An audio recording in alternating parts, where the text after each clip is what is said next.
Hello everyone. In today's video I bring you a surprising and chilling story. Let's meet Eleanor Harkness, a nurse who, after a terrible accident, was clinically dead for 7 minutes and had a revelation from Jesus about a terrifying future for humanity. What she saw on the other side and the mission she was given will leave you speechless.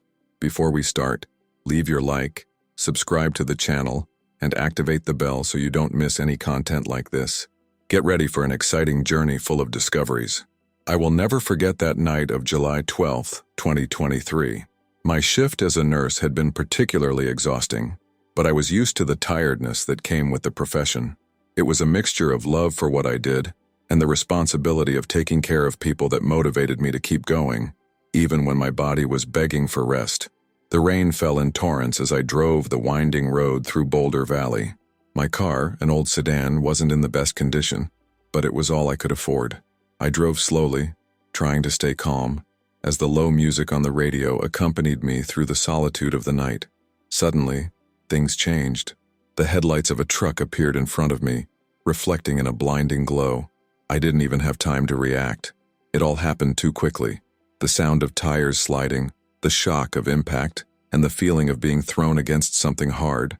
Then silence. When my eyes opened, it wasn't my body I saw, but a perspective above it all. It was like I was watching a movie of myself, with paramedics running around, trying to revive my lifeless body. They shouted instructions to each other, and the desperation on their faces was evident. "We don't have a pulse," one of them exclaimed. I, however, felt neither fear nor pain. There was an unusual peace, almost as if I knew everything was happening exactly as it should. The rain continued to fall, but it seemed distant, like a muffled sound. As I watched, a light began to appear, initially as a small dot in the distance. She was growing, radiating warmth and a sense of comfort that words cannot describe. I knew this light was not common. It was alive, pulsing, calling to me. I was drawn in, unable to resist. It was like I was being gently pulled into something bigger, something that felt infinitely good. At that moment, I left the scene of the accident behind and embarked on a journey that would change my life forever. When I was enveloped by the light, there was no room for doubt or confusion. It was as if all the weight I carried in my physical body, the tiredness, the worries, the frustrations, had dissolved in an instant. I felt light, free, like never before. The scene below was still visible, but it seemed distant, almost irrelevant. I saw the paramedics working hard. One of them was pressing on my chest, while another was preparing a defibrillator. They were determined to bring me back, but at that point I had no desire to return. There was an indescribable sense of peace where I was. "She's cold," I heard a voice say from below. "We don't have much time." These words echoed, but they didn't affect me. I knew somehow that this wasn't the end. The light around me began to pulse, as if it had a life of its own. It was warm, but not in an uncomfortable way. It was welcoming, like a mother's hug. She enveloped me completely, and for the first time in my life, I felt fully loved, accepted, and understood. Then I heard my name, Eleanor. The voice was deep, gentle, and at the same time authoritative. It was unlike any voice I had ever heard, but at the same time it sounded familiar. My heart, or whatever it was in that state, reacted instantly. I knew who was calling me before I even saw him. When I turned to the light, he was there, Jesus. It was not an ethereal or distant figure, as in images in stained glass or religious paintings. He seemed as real as anyone I had ever met, but there was something more. His presence radiated love, a love that crossed all barriers of human understanding. It was overwhelming and yet comforting. "My daughter," he said, reaching out his hand to me. "Come on, there's something I need to show you." I hesitated. Not out of fear, but because I felt small in the face of so much greatness. He smiled, as if he understood my feeling. "You're not alone, Eleanor. You never were." At this moment, the surrounding light intensified, and everything around me disappeared. I was entering a new realm, leaving the physical world behind to embark on a journey I could never have imagined. The light around me seemed alive, pulsating, and at the same time serene. When I approached Jesus, there was no way I could ignore the magnitude of his presence. He was everything the scriptures described and more. His gaze carried a perfect mix of authority and compassion, and his hands, with visible nail marks, told a story that I had always known, but which now seemed as real as ever. "My daughter," he said again, and this time, his voice seemed to resonate within me. "You are not here by chance. There is something that needs to be revealed to you." I felt unable to speak, not because I was afraid, but because everything seemed so grand that my words seemed insignificant. He seemed to understand this. "Don't be afraid, Eleanor. Everything will be clear in time." As he said this, he stretched out his hand, and suddenly images began to appear around me. It was like watching a movie projected in all directions, but at the same time, I felt like I was inside them.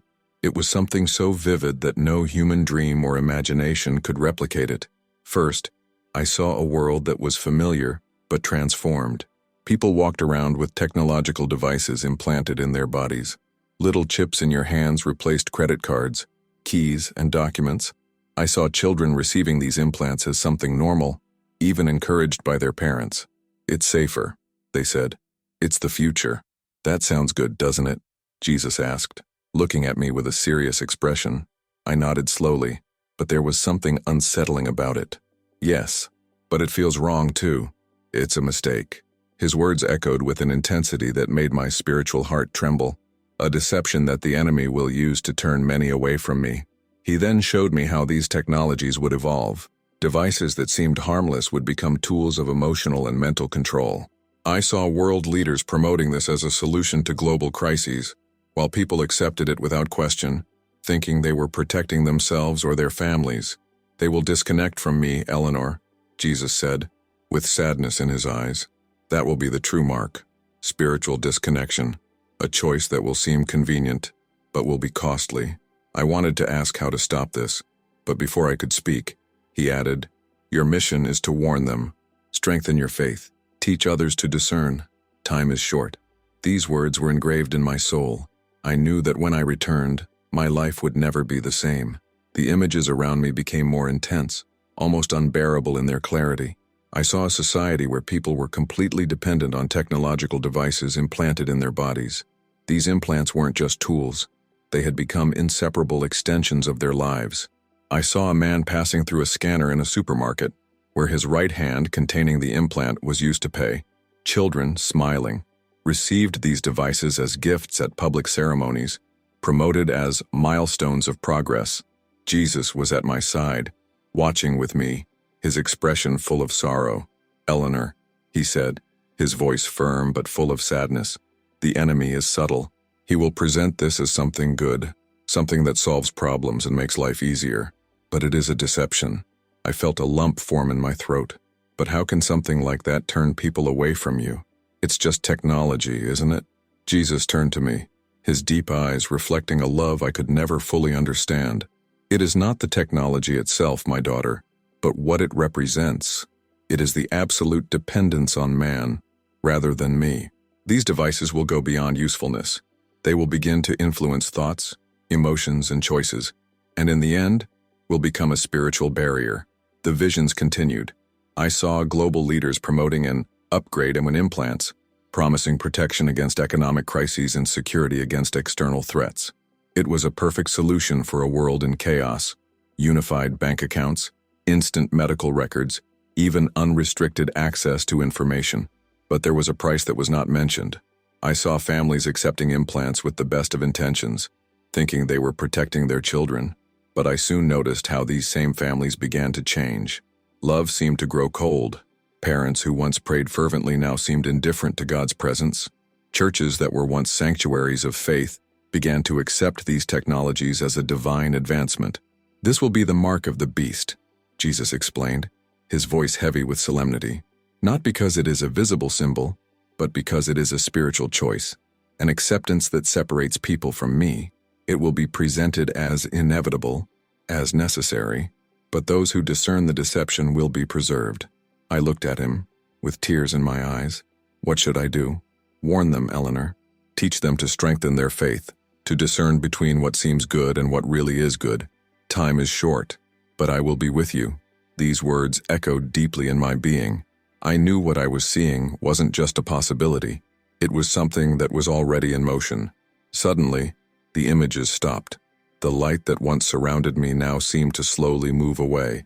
leaving space for a new sensation, a crushing weight.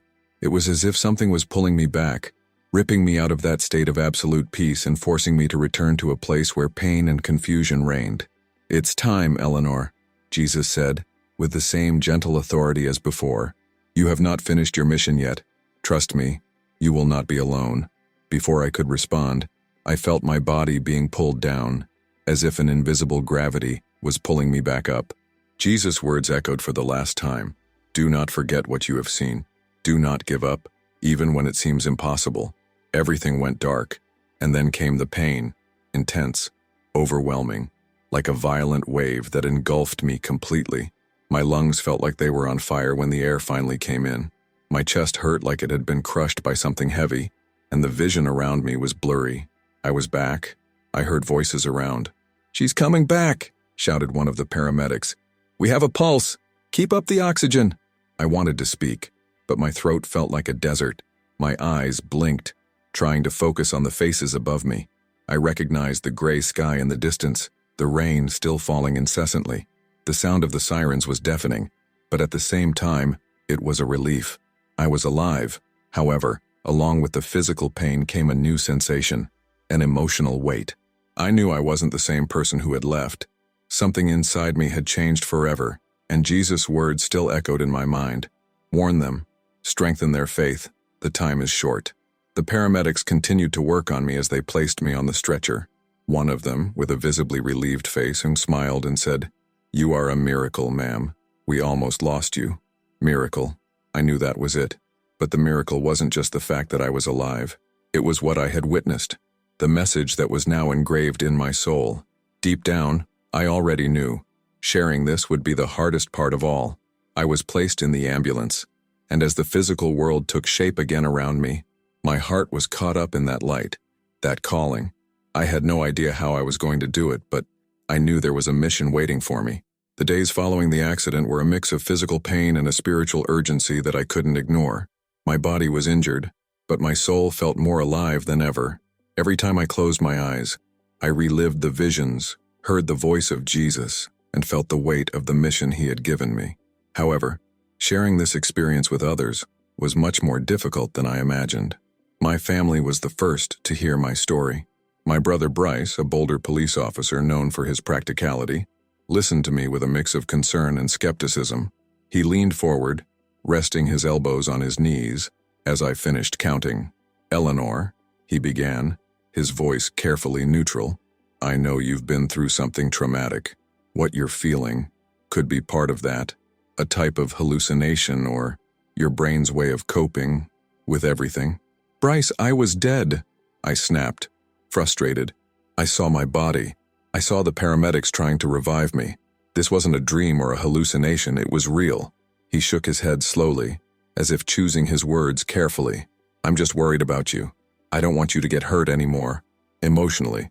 It wasn't just Bryce. Pastor Nathaniel, a respected spiritual leader in our community, received me with kindness but also with reservations. After listening to my report, he crossed his arms, his eyes full of concern. "Eleanor, I believe you had a powerful experience," he said, "but we need to be careful when interpreting these things. Not everything that seems spiritual is necessarily divine. There are a lot of deceptions out there. Do you think this was a mistake?" I asked in disbelief. "I saw Jesus, Pastor. He showed me the future. He gave me a mission." "I'm not saying you're wrong," he replied, trying to sound conciliatory. "I'm saying we need to be discerning. Maybe it's best to wait a while before sharing this publicly."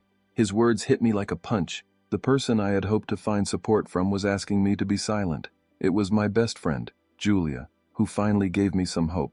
"I believe you," she said, holding my hand. "You have always had unwavering faith, Eleanor." Why would this be any different? Don't be silent. If you saw what you saw, there must be a reason. Julia's support was a relief, but the doubts and rejections still weighed heavily. The more I talked about what I had experienced, the more it seemed like people looked at me like I was losing my mind. But something inside me refused to give up. I knew the message I carried was bigger than me, and despite the resistance, I kept trying. I was beginning to accept that perhaps the mission Jesus had given me was a lonely one. The people around me seemed torn between disbelief and concern. It was then that an unexpected visit changed everything. It was a quiet afternoon at home. I was still recovering from my injuries from the accident, taking advantage of the silence to reflect and pray. A firm knock on the door interrupted my thoughts. When I opened it, I came across a woman who looked out of place in that simple neighborhood. Elegant, wearing an impeccable gray suit. She looked at me with a look that mixed seriousness and curiosity. "Are you Eleanor Harkness?" he asked, without immediately introducing himself. "It's me, and you're Dr. Ingrid Keller. Can we talk?" Her name was unfamiliar to me, but there was something in her posture that told me this visit was no coincidence. I invited her in, and she sat down with the stiffness of someone accustomed to dominating a room. She was a scientist, I discovered, an expert in bioengineering, with years of experience in cutting-edge research. "I heard about your story," she began, her tone wavering between skeptical and intrigued. "And I need to know more." I was surprised. It was the first time anyone outside my immediate circle had shown interest in my experience. "How did you know that?" I asked, suspicious. "I have contacts at the hospital where you were treated. And before you worry, I'm not here to ridicule your story. I'm here because some of the things you said coincide with something I've already seen." My curiosity increased. "What do you mean?" She took a deep breath, as if preparing herself for a revelation she had avoided for a long time. "I work on projects related to technological implants, small devices that can replace credit cards and documents, and even monitor health in real time. My team is developing something we call neural upgrade, and the goal is to connect people directly to digital systems." My mind immediately returned to the visions. "That sounds exactly like what I saw." "That's what I thought," she said, her expression darkening. "The problem is, the further we go, the more I realize we're dealing with something dangerous. Tests show that these devices can do more than just help people. They can influence emotions, thoughts, even decisions." What she said made my heart race. "Are you saying this is real? That the visions I had are happening now?" She hesitated, then nodded slowly. "I'm not a religious person, Eleanor, but if what you saw is true, then we're dealing with something much bigger than we realize. And, frankly, I don't know if we can stop it." His confession left me stunned, but it also strengthened my resolve. I knew I wasn't alone. The visions Jesus had given me were coming true, and Ingrid's presence was an unexpected confirmation that the struggle I was facing was real. "You have to help me warn people," I said, my voice firm. Ingrid looked at me, her eyes full of conflict. "I don't know if I'm ready for this," she replied, but something in her tone told me that our conversation had planted a seed in her heart. After Ingrid's visit, something changed in me. Until that moment, part of me was still struggling with the possibility that everything could be interpreted as a delusion or a consequence of the trauma. But now, with tangible confirmation that the visions had a real-world basis, my mission became clearer and more urgent. A few weeks later, as I tried to recover emotionally from the encounter, I began to notice small changes around me. TV shows, internet advertisements, and even religious leaders promoted technological devices as the next logical step for humanity. It was almost as if a global campaign had been carefully synchronized. I saw a report on television while drinking coffee. A smiling presenter announced a new implant payment technology that promised absolute security and convenience. A man demonstrated how the chip in his hand allowed him to open doors, access his bank account, and even monitor his health. The crowd in the video applauded as if it were a modern miracle. My heart sank. It was exactly what I had seen in the visions. The next news was even more worrying. A large religious denomination was promoting these implants as a way to facilitate donations. "It's fast, safe, and reflects our commitment to adapting to the future," said one leader enthusiastically. The church was adorned with slogans such as "technology in the service of God." The irony cut like a knife. This technology was not in the service of God. It was the deception that Jesus had shown me. My mind was racing. I called Julia immediately. "You need to see this, it's starting." She arrived at my house within minutes, her face serious. We watched more reports together. "They're pushing this like it's the solution to everything," she said, visibly uneasy. "It's scary how people are accepting this without question." But what shook me to my core was when Bryce, my brother, showed up at my house that night with a small package in his hands. "Check this out," he said excitedly. "The police department is testing these implants. They replace our badges, our car keys, and even our medical records. It's amazing, don't you think?" "Bryce, no!" I practically screamed. "This isn't what it seems. It's dangerous." He frowned, visibly irritated. "Eleanor, are you going to start this again? I love you, but you need to stop seeing conspiracies in everything." "It's not a conspiracy," I countered. "It's real. I've seen what this will become. It will disconnect people from God, Bryce. It will destroy their spirituality." He shook his head, clearly exasperated. "I don't have time for this, Ellie. I just wanted to share something I found helpful. I thought you'd be happy for me." He left, and I sat there in silence, with Julia by my side. Visions were coming to fruition before my eyes, and I knew time was running out. The days passed slowly, and the anxiety I felt only increased. The visions Jesus had shown me continued to play in my mind, but the world around me seemed incapable of realizing what was happening. What I saw as a silent and dangerous invasion of human spirituality was being heralded as innovation and advancement. Every time I saw a new advertisement, every time another religious leader surrendered to technology, my heart sank a little more. The feeling of helplessness was overwhelming. I knew what was coming, but it felt like no one was listening. For many, the idea of resisting progress was almost absurd. Who wouldn't want an easier, more convenient, more connected life? It was difficult to face this tide of opinions, but something inside me wouldn't budge. I knew that Jesus had shown me this for a reason, and the reason was urgent. One night, after a meeting where Bryce and Pastor Nathaniel once again asked me to reconsider my views on implants, something changed. I was at home, alone, praying and trying to find some kind of peace in the midst of the emotional turmoil. It was then that the experience happened. As I prayed, I felt a presence around me.